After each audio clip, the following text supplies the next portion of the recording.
Marcus Thompson pulled his carry-on bag through the busy airport terminal, dressed in his usual casual weekend attire, a plain black t-shirt and comfortable jeans. Despite being the CEO of Skyway Airlines, he preferred to travel incognito during his routine flight inspections, a practice that helped him understand the real passenger experience. At Gate B7, he watched as passengers began lining up for the flight to San Francisco. A well-dressed woman in her 50s, wearing an expensive designer suit and dripping with jewelry, was making quite a scene at the counter. "I absolutely cannot sit next to someone in economy class," she declared loudly, her voice carrying across the waiting area. "Do you know who I am? I'm Margaret Wellington, and I'd always fly first class." The gate agent, Sarah, maintained her professional composure. "I apologize, Mrs. Wellington, but first class is fully booked for this flight. We'd be happy to try accommodating you on a later flight if you prefer." Marcus observed quietly from his seat near the window, making mental notes about how his staff handled difficult situations. Sarah was doing an excellent job staying calm and professional. "This is unacceptable," Margaret continued, her voice getting shriller. "I demand to see the passenger list. Surely there's someone in first class who shouldn't be there." Other passengers began to stare, some shaking their heads in disapproval. Marcus decided to board last, wanting to see how the situation would unfold naturally. He watched as Margaret finally stormed onto the plane, muttering under her breath about the declining standards of air travel.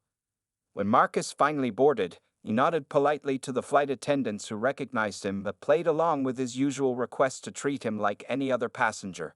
As he approached his first-class seat, he could hear Margaret's voice again. "Excuse me, but there must be some mistake," she was saying to a flight attendant. "That seat next to me simply cannot be for him." She pointed dismissively at a young black man in a wheelchair who was being assisted into the first-class cabin. The young man, probably in his early 20s, was wearing a medal around his neck. Marcus recognized him immediately. It was David Carter, the Paralympic gold medalist who had just won 3 medals for Team USA. "Ma'am, there's no mistake," the flight attendant replied firmly. "Mr. Carter is correctly assigned to seat 2B. But look at how he's dressed." Margaret protested, gesturing to David's Team USA tracksuit. "This is first class. There should be standards." David maintained his dignity, simply smiling and thanking the flight attendant who was helping him get settled. Marcus could see the hurt in the young athlete's eyes, despite his composed exterior. As Marcus approached his own seat, 2C, right next to David, he made a decision. It was time to handle this situation personally. He stopped by Margaret's seat, still playing the role of a casual passenger. "Excuse me," he said politely, "but I couldn't help overhearing your concerns about first-class standards." Margaret looked him up and down, taking in his casual attire with obvious disapproval. "Yes, and you're another example of the problem. First class isn't what it used to be." Marcus smiled calmly. "That's interesting, because as the CEO of Skyway Airlines, I take our standards very seriously." He pulled out his ID badge, watching as Margaret's face turned pale. "And right now, I'm seeing behavior that falls far below the standards we expect from our passengers." The entire first-class cabin had gone silent. David looked up in surprise, a small smile playing at the corners of his mouth. "Mr. Carter here is not only a valued guest in our first-class cabin," Marcus continued, his voice firm but controlled, "but he's also a national hero who just won 3 gold medals for our country. While you've been complaining about seating arrangements, he's been representing America with grace and dignity." Margaret's mouth opened and closed, but no words came out. Other passengers had begun to whisper, and a few were nodding in approval. "Now," Marcus said, "I have 2 options for you. You can either apologize to Mr. Carter and enjoy your flight in respectful silence, or I can have our flight attendants escort you off this plane and ban you from future Skyway flights. The choice is yours." The silence in the cabin was deafening as everyone waited for Margaret's response. This moment would set the tone for the entire flight, and Marcus knew that sometimes the most important lessons about humanity happened at 30,000 feet. To be continued. The silence in the first-class cabin grew heavy as Margaret's face cycled through various shades of red. Finally, she turned to David, her voice barely above a whisper. I'd apologize, Mr. Carter. My behavior was inexcusable," she said, avoiding eye contact. Her fingers nervously twisted the expensive rings on her hands. David, showing remarkable grace, nodded. Apology accepted. We all have moments we're not proud of. What matters is learning from them. Marcus settled into his seat next to David as the flight attendants began their pre-flight preparations. Other passengers were still stealing glances at their section, some whispering behind their hands. The story would likely be all over social media before they even landed in San Francisco.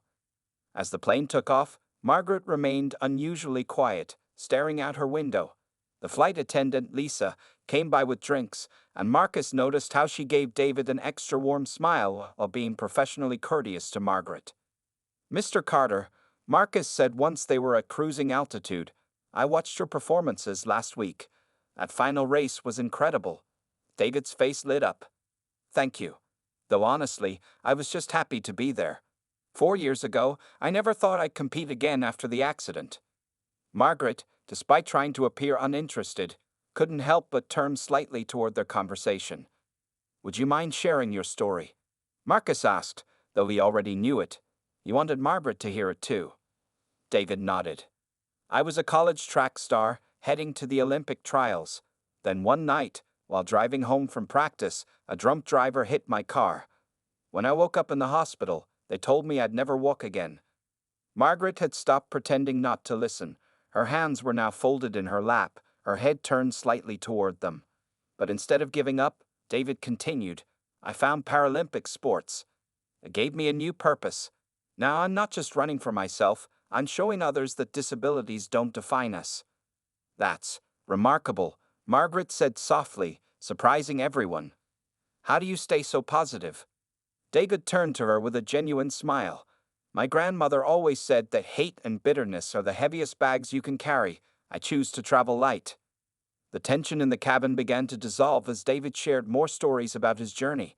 He talked about the children he now mentored, many from underprivileged backgrounds, teaching them that their circumstances didn't determine their worth. Margaret listened intently, occasionally asking questions. With each passing minute, her originally hostile demeanor softened. When Lisa came around with meal service, Margaret even insisted that David be served first. "Mr. Thompson," she finally said, addressing Marcus, "I want to thank you for not throwing me off the flight. I deserved it, but this conversation, it's taught me more than being banned ever would have." Marcus nodded. "That's why Skyway's motto is connecting more than destinations. Sometimes the most important journeys happen in our hearts and minds." As they ate their meals, David pulled out his phone and showed them pictures from the Paralympics. Margaret gasped when she saw one particular photo. David was surrounded by young children in wheelchairs, all beaming at the camera. "Those are my students from the inner-city sports program I run," he explained. "Most of them can't afford proper sports equipment. I've been using my competition prize money to buy what I can, but..." Before he could finish, Margaret reached for her purse. "I'm on the board of several charitable foundations," she said, pulling out her business card.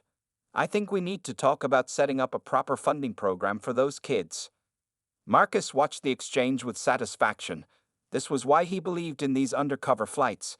They showed him the real human stories that happened on his airlines, both the challenging moments and the transformative ones.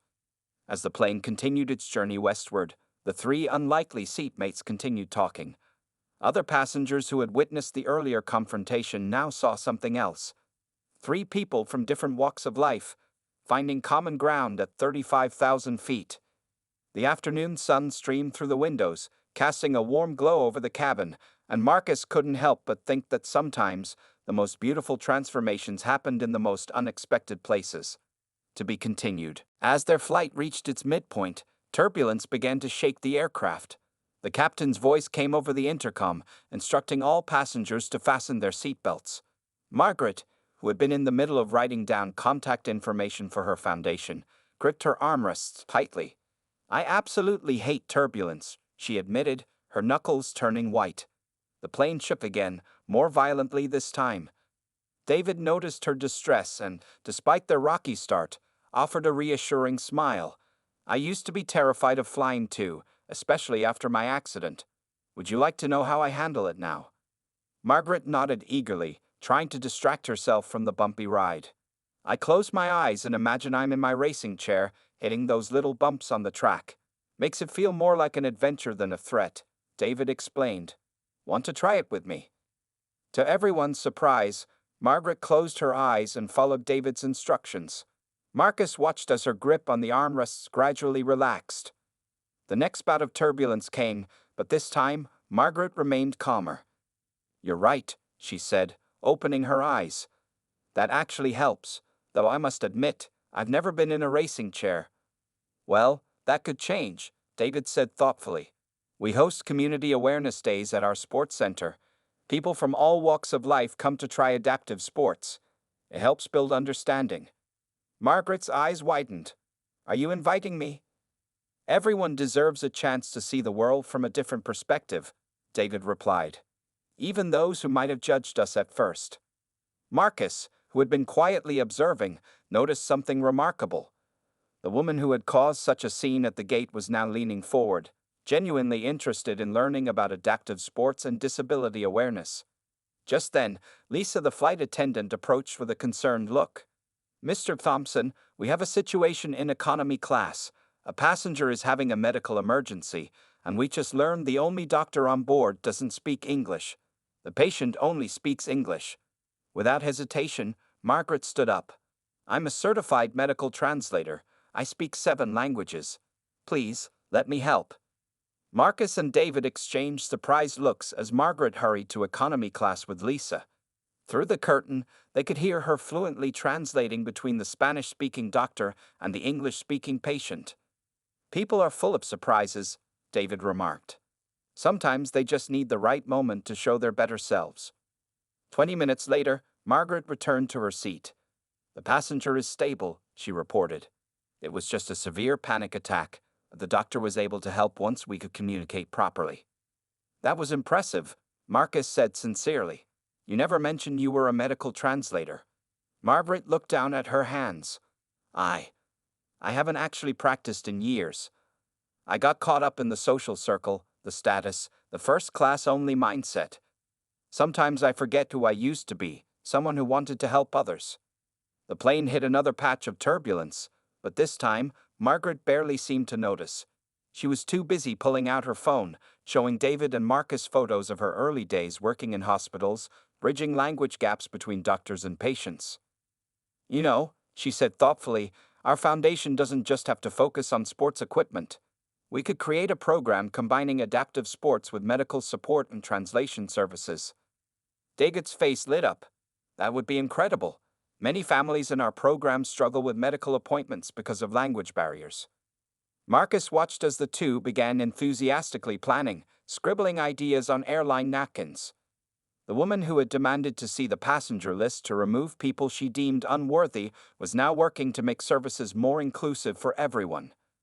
As the sun began to set outside their window, painting the clouds in brilliant oranges and pinks, Lisa returned with fresh coffee for everyone. She smiled warmly at Margaret, a genuine smile this time, not the professional one from earlier. Sometimes, Marcus thought to himself, the most important business deals don't happen in boardrooms, but at 35,000 feet, between people who started as strangers and ended up as partners in making the world a little bit better. To be continued. As the flight entered its final hours, the seatbelt sign flashed on again. This time, however, it wasn't turbulence. The plane needed to make an unexpected detour due to bad weather ahead. The captain announced they would be landing briefly in Denver to refuel and wait out the storm. Oh no, David said, checking his phone. I have a speaking engagement at a school in San Francisco tomorrow morning. 100 kids will be waiting. Margaret, who'd been reviewing their foundation plans, looked up with concern. What time is the event? 9 a.m., David replied, running his hands through his hair worriedly. These kids. Many of them are facing their own challenges. I promised I'd be there. Marcus, who had been quietly listening, pressed the call button. When Lisa arrived, he discreetly showed her his ID and whispered something to her.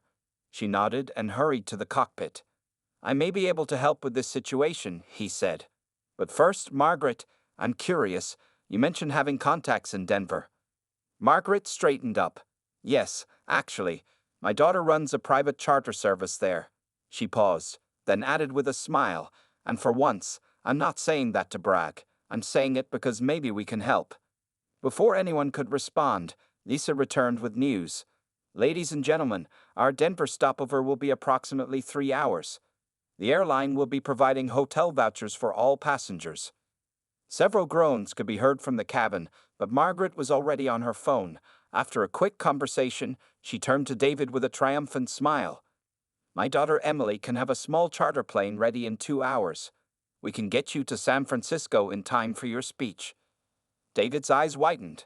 "That's incredibly generous, but I couldn't possibly afford." "It's not about money," Margaret interrupted, surprising everyone with the firmness in her voice. "It's about those 100 kids who need to hear your story. Consider it the first official act of our new foundation." Marcus watched this exchange with approval but cleared his throat. "Actually, I have a different suggestion." He turned to Lisa and nodded. Lisa stepped forward with an announcement. "Due to the weather delay, Skyway Airlines will be arranging a special late-night flight from Denver to San Francisco for any passengers with urgent morning commitments." The other first-class passengers began murmuring excitedly, but Margaret held up her hand. "Wait. Mr. Thompson, you're arranging an entire extra flight just for this?" Marcus smiled. "Not just for this, but partly for this. You see, watching how this flight has unfolded, how people can change, how connections can be made, how barriers can be broken, it reminded me why I started this airline. We're not just moving people from place to place, we're part of their stories." As the plane began its descent into Denver, Margaret turned to David. "Would you mind if I came to your speech tomorrow? Our foundation plans will be more authentic if I see firsthand what these kids are facing." David beamed. "I think having you there would make the story even more powerful, showing them how people can change, how assumptions can be overcome, and how first impressions aren't always the final ones," Margaret added with a self-deprecating smile. As they landed in Denver, Lisa helped David with his wheelchair while Margaret gathered their foundation planning notes. Other passengers were grumbling about the delay, but in their corner of first class, there was an atmosphere of purpose and excitement. Standing in the Denver airport terminal an hour later, Marcus watched as Margaret made calls to arrange transport for elderly passengers who were struggling with the delay. David was teaching a young child in a wheelchair some racing chair techniques, the boy's face glowing with inspiration. Sometimes, Marcus thought, the real destination isn't on any flight plan. Sometimes it's the journey of the heart that matters most. The snow was falling outside the airport windows, but inside, the warmth of human connection was melting away barriers that had seemed insurmountable just hours ago. And somewhere in San Francisco, 100 kids were about to learn that change, real, meaningful change, could happen at any altitude. To be continued. The special late-night flight from Denver to San Francisco was quieter than usual, with only about 50 passengers who had urgent morning commitments. David, Margaret, and Marcus found themselves seated together again, although this time by choice rather than coincidence. During the flight, Margaret's phone buzzed with a message that made her gasp. "My daughter Emily did some research after I called her earlier. She found something interesting about our fellow passengers from the delayed flight." David and Marcus leaned in curiously as Margaret continued. "Remember the elderly couple I helped arrange transport for? The husband, Mr. Chen, is actually a retired architect who specializes in accessible building design. And that mother with 2 kids I was talking to, she runs a successful medical equipment company." Marcus smiled knowingly. The universe has a funny way of putting the right people together. "Exactly," Margaret exclaimed, her eyes bright with excitement. "I've already contacted them both. Mr. Chen is interested in helping design our adaptive sports center, and Mrs. Rodriguez's company might be able to provide equipment at cost." David shook his head in amazement. It's incredible how one delayed flight is turning into something so much bigger. As they soared through the night sky, Lisa approached their seats with a tablet. "Mr. Thompson, I thought you might want to see this." She showed them social media posts from passengers on their original flight. The story of what happened in first class had gone viral, but not in the way anyone expected. Instead of focusing on Margaret's initial behavior, people were sharing the story of transformation, how a prejudiced encounter had turned into a partnership for change. The hashtag Skyway Connection was trending, with people sharing their own stories of overcoming prejudice and finding common ground. "We're landing in an hour," Marcus said, checking his watch. "David, Your speech is at 9. Margaret, are you still planning to attend?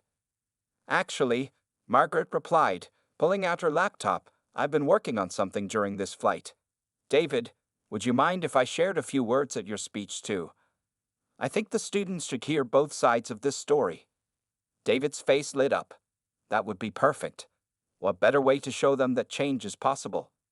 As the plane began its descent into San Francisco, Margaret showed them what she'd written. It wasn't just a speech. It was a pledge. She was committing not only her foundation's resources, but also her time to regular volunteering with adaptive sports programs.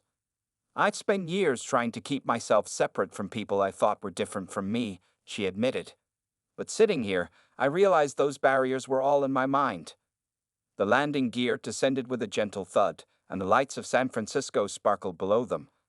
It was 3 a.m., but none of them felt tired. There was too much energy, too much purpose in the air. In the terminal, they found a surprise waiting. Emily, Margaret's daughter, had flown in from Denver on her own charter plane. She stood holding a sign that read The Changemakers. Mom, Emily called out, rushing forward. I saw the social media posts. I couldn't miss this. I've already called my friend at the local news station. They want to cover the school event. Margaret hugged her daughter, tears in her eyes. I spent so many years teaching you to look down on others. I hope you can forgive me. Mom, Emily smiled. Seeing you change makes me prouder than any private jet or first-class ticket ever could. Marcus watched this reunion with satisfaction, then checked his phone. The hashtag Skyway Connection hashtag was still growing. People weren't just sharing the story, they were asking how they could help, how they could be part of the change. As they walked through the quiet terminal, their footsteps echoing in the pre-dawn emptiness, David turned to Margaret. You know, when I woke up yesterday, I was just going to give another speech. Now we're starting a movement. And I was just going to take another first-class flight, Margaret replied. Instead, I'm learning what real class means.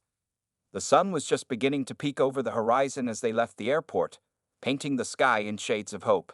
In a few hours, 100 schoolchildren would learn that sometimes the biggest journeys aren't measured in miles, but in the distance between who we are and who we choose to become. To be continued. The school auditorium was packed by 8:45 a.m. Not only were there the 100 students originally expected, but news of the viral hashtag Skyway Connection story had brought in reporters, parents, and community members. The principal had to arrange for overflow seating in the gymnasium, where they set up a video feed. David sat backstage in his racing chair, reviewing his notes, while Margaret paced nervously nearby. She had never spoken publicly about her own prejudices before. Emily worked the crowd, coordinating with the news crews and handling the unexpected influx of attendees. Marcus, who had insisted on attending despite his busy schedule, noticed Margaret's anxiety. Having second thoughts, he asked gently. No, she replied, smoothing her suit jacket. Just wondering how to tell children that adults can be wrong, terribly wrong, and still learn to be better. The principal stepped onto the stage to introduce the speakers. As she mentioned the viral story of what happened on the flight, excited whispers rippled through the audience. Several students held up phones, already recording. David went first, rolling onto the stage to thunderous applause. He shared his journey from college athlete to Paralympic champion, then he did something unexpected. He called Margaret to join him early. Everyone loves a story about overcoming physical challenges, David said to the audience. But today, we're going to talk about overcoming something even harder, overcoming the barriers we build in our minds. Margaret stepped forward, her hands trembling slightly as she took the microphone. The audience fell silent. 24 hours ago, she began. I was a different person. I was someone who judged people by their appearance, their abilities, their social status. I was someone who complained about sitting next to this amazing athlete because I couldn't see past my own prejudices. You could have heard a pin drop in the auditorium. Some of the younger students looked confused, but the older ones and adults were riveted. But here's what I learned, Margaret continued, her voice growing stronger. The real disability isn't in someone's body, it's in a closed mind. The real limitation isn't in a wheelchair, it's in refusing to see the humanity in others. She turned to David. This young man showed me more grace than I deserved. And in doing so, he didn't just change my mind, He changed my heart." From the back of the auditorium, Emily wiped tears from her eyes as she filmed the speech. Marcus noticed several reporters doing the same. David then shared how the foundation they planned would not only provide sports equipment, but also challenge people's perceptions. Margaret talked about Mr. Chen's accessible design plans and Mrs. Rodriguez's medical equipment contributions. "But we need your help," David told the students. "Real change doesn't happen in first class or in boardrooms. It happens in schools, in playgrounds, in everyday moments when we choose to see each other differently." A small girl in a wheelchair raised her hand. "But what if people are mean to us? Like how she was mean to you?" she asked David. Margaret stepped forward before David could answer. She walked to the edge of the stage and knelt down to the girl's eye level. "Sometimes people are mean because they're afraid of what they don't understand," she explained. "But that's why we're here today, to help people understand. And sometimes, the meanest person can become your strongest ally if you're brave enough to show them a better way." The girl smiled and nodded. Another student stood up. "Can we help with the foundation?" "Actually," Emily called from the back, walking forward with her phone, "we've already received hundreds of volunteer applications through social media. The hashtag Skyway Connection story has inspired people across the country." Marcus finally stepped onto the stage, no longer content to watch from the sidelines. "And Skyway Airlines will be providing free transportation for young athletes to participate in adaptive sports competitions," he announced, drawing gasps and applause. As the assembly concluded, students crowded around David and Margaret, asking questions and sharing their own stories of feeling different or excluded.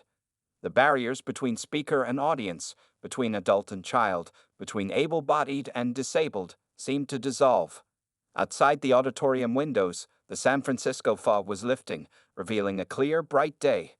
Just as the fog had cleared from Margaret's mind, the path forward was becoming clearer for everyone involved in this unexpected journey of transformation.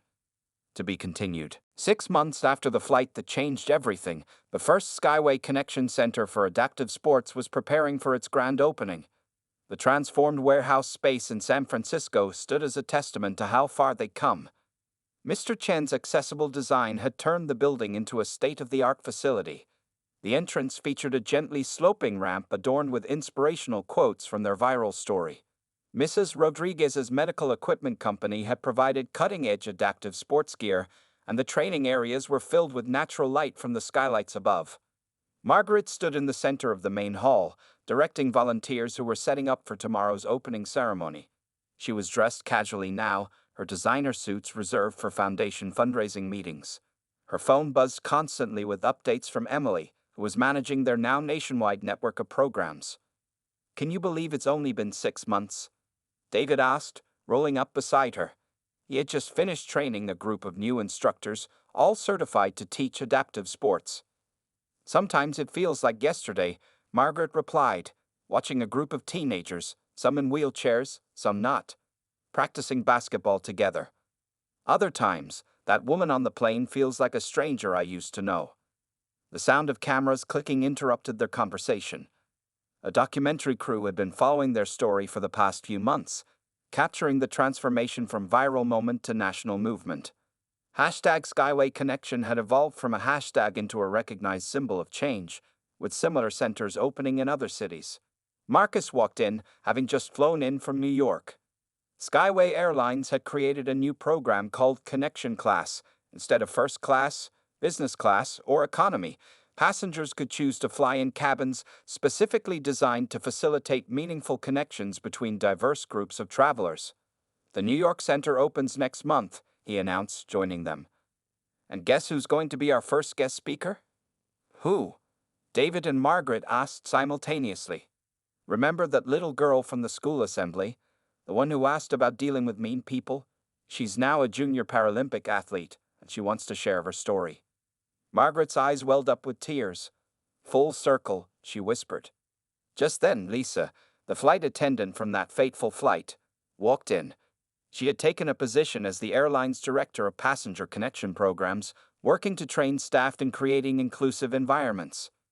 "We have a surprise for you all," Lisa said, gesturing toward the entrance.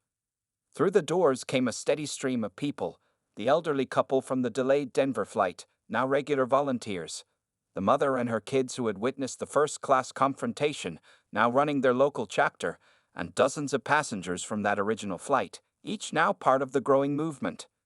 "We wanted everyone here for tomorrow's ceremony," Lisa explained. "After all, they're all part of this story." As the group gathered in the main hall, Margaret cleared her throat. "I have an announcement to make."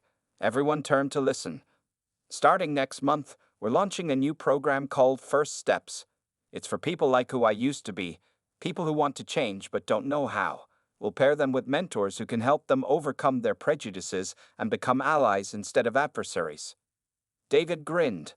"And who better to lead it than someone who's walked that path herself?" The documentary crew captured the moment as Margaret addressed the gathered crowd. "6 months ago, I was angry about sitting next to someone in first class. Today, I'm honored to sit beside him as a friend and partner. That's not just change, that's transformation." As the sun set through the skylights, casting a warm glow over the gathering, the center felt alive with possibility. Children played on the new equipment. Parents shared stories of hope, and former strangers embraced like old friends. Marcus watched it all with satisfaction. "You know," he said to no one in particular, "some people think business is just about profits. But sometimes, the best business decision is to help people connect, to help them see each other differently." Outside, a new billboard was being unveiled. "Welcome to the Skyway Connection Center, where every journey begins with understanding." Below it, in smaller letters, "Inspired by a flight that proved it's never too late to change course. To be continued." The final part will bring this transformative journey to its conclusion. 1 year to the day after that life-changing flight, hundreds of people gathered at the San Francisco International Airport for a special ceremony.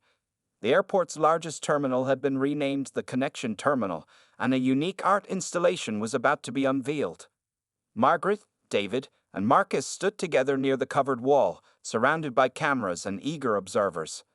The installation would feature photos and stories from the thousands of lives touched by what had begun as a single moment of prejudice transformed into a movement of change. "Ready?" David asked, looking at Margaret with a knowing smile. She took a deep breath. "Ready to remind everyone, including myself, where this all began." "Always." As the cover dropped, gasps filled the air. The wall displayed a massive photographic timeline. It began with a passenger's viral photo of Margaret's initial confrontation with David in first class, but it didn't end there. The images flowed like a river of transformation. The school assembly, the opening of the first connection center, athletes competing in adaptive sports, and countless moments of connection between people from all walks of life. Emily, now the Foundation's executive director, stepped up to the podium. "A year ago, my mother taught me the hardest and most important lesson of my life, that it's never too late to change, to grow, to become better than who we were yesterday." The crowd included faces both familiar and new. Lisa, who had transformed airline training programs across the industry.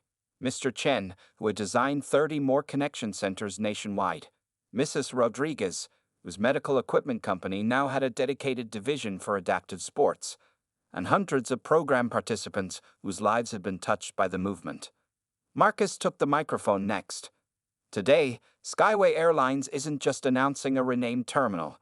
We're launching connection flights on every route, every day. These specially designated flights will include facilitated conversations, shared experiences, and opportunities to break down barriers between passengers." David rolled forward to speak, but the biggest announcement today belongs to Margaret. He gestured for her to join him. Margaret stepped up, her eyes scanning the crowd. "The First Steps program has helped over 10,000 people confront and overcome their prejudices this year. Today, we're taking it global. With support from international airlines and organizations, we're launching connection centers in 50 countries." She paused, emotion catching in her throat. "But more importantly, I want to share something personal. Last week, I received a letter from someone who was on our original flight. She wrote, 'Watching your transformation gave me courage to face my own prejudices. Thank you for showing us that change isn't just possible, it's worth it.'" The ceremony concluded with a surprise. The first graduating class of the First Steps program, 100 people who, like Margaret, had chosen to confront their biases and work toward change. They walked forward, each carrying a small light. As they placed their lights in a specially designed display case, they formed words that would remain illuminated in the terminal. Every journey begins with a single step. The documentary crew, who had followed their story for the past year, captured these final moments for their film, The Connection Effect, set to premiere at major film festivals next month. After the ceremony, Margaret, David, and Marcus found themselves sitting at the same airport cafe where their paths had first crossed a year ago. "You know what's funny?" Margaret mused, stirring her coffee. "I used to think first class was about being better than others. Now I know true class is about making others feel valued." David nodded. "And I thought I was just going to be an athlete inspiring people through sports. Instead, we're changing how people see each other." Marcus looked out at the bustling terminal, where the new connection flight passengers were already gathering, ready to begin their own journeys of understanding. Sometimes the most important destinations aren't on any map.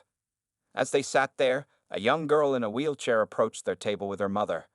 "Are you the people from the story?" she asked shyly, "the ones who showed that people can change?"